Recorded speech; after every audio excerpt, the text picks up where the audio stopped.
Welcome back to YashFX. Today, I'm sharing an in-depth breakdown of a GBP/JPY trade I took on the 5-minute timeframe. I want to walk you through everything step by step. I'll cover my entire process, how I analyzed the market, identified the setup, executed the trade, managed risk, and the lessons I learned. Let's get started. When trading, the first thing I do is assess the overall market structure. It's crucial to understand where the market is headed before placing any trades. At this point, GBP/JPY was showing bearish pressure, consolidating between supply and demand zones.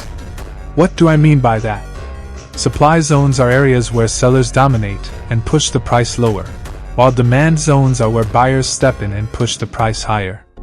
In addition to this consolidation, I noticed an ascending trend line. This trend line was significant because it indicated higher lows, but the price was struggling to push higher. This is often a sign of weakening bullish momentum. When you see this kind of price action, it suggests that the trend could be nearing exhaustion and that a reversal might be on the horizon. I marked 3 critical levels on my chart.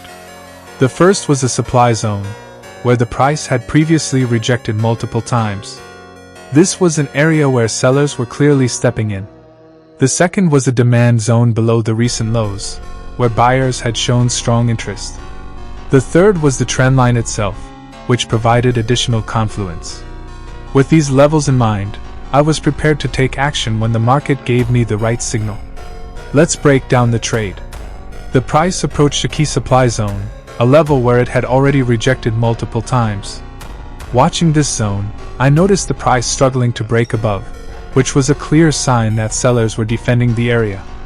Then, I saw a strong bearish candle break below a minor support level within the supply zone.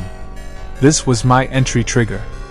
I entered short with my stop loss placed just above the supply zone. This placement gave the trade enough room to breathe while protecting my account if the trade went against me. My take profit was set at the demand zone below the recent lows, a logical target where I expected buyers to step in. For risk management, I kept my risk at 1% of my account balance and aimed for a 2x return, meaning I was targeting twice the amount I was risking.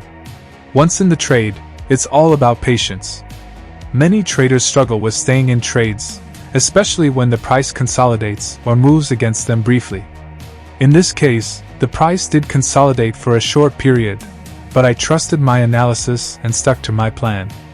Eventually, the price broke further to the downside, hitting my take profit target and securing a full win. What made this trade successful?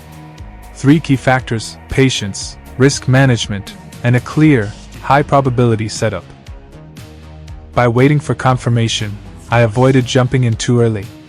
By managing my risk, I protected my account while maximizing my potential reward. And by focusing on a well-defined setup, I increased the likelihood of success. After the first trade, I stayed on GBP/JPY, watching for another opportunity. The market was still respecting my key levels, and it wasn't long before a second setup appeared. This time, the price retraced back to a fresh supply zone. This zone had formed after the first trade, and once again, the price struggled to break above. I watched closely as the price tested the zone and noticed a strong rejection followed by a bearish engulfing candle. This was my signal to enter another short trade. The setup was similar to the first trade but had even stronger momentum. I entered short with my stop loss placed above the supply zone and my take profit set at a demand zone below. As always, I risked 1% of my account balance. This trade took longer to play out compared to the first one. After entering, the price consolidated for a while, which can be frustrating or even nerve-wracking. However, it's essential to stay disciplined and trust your analysis. Adjusting your stop loss or closing early out of fear can ruin an otherwise profitable trade. I held my position, and eventually, the bearish momentum returned. The price broke down to hit my take profit target, securing another full win. Let's reflect on what made this trade successful. First, consistent execution. The setup was almost identical to the first trade, and by following the same process, I achieved another profitable result. Second, emotional discipline. Staying calm and patient during consolidation is critical, and it allowed me to let the trade play out. Third, trusting the process. A proven strategy works when you stick to it. Now, I want to highlight the key lessons from this session. These are lessons you can apply to your own trading. 1. Patience is crucial. I waited for the market to show clear rejection before entering. Instead of rushing in, I let the price action confirm my bias. 2. Risk management matters. By risking only 1% per trade, I kept my accounts safe and avoided emotional decision making. Targeting a 2R return meant I had a solid reward to risk ratio, which is essential for long-term profitability. 3. Emotional control is everything. During both trades, there were moments when the price consolidated, and it was tempting to close early out of fear. But I trusted my analysis and let the trades play out, which paid off.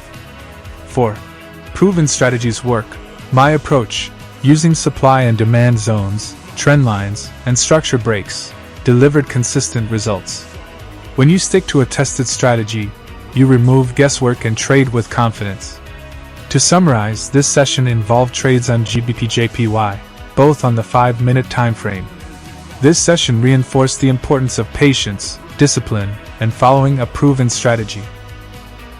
If you enjoyed this breakdown and found it valuable, make sure to like the video, comment with your thoughts or questions, and subscribe to YesFX for more in-depth trading content.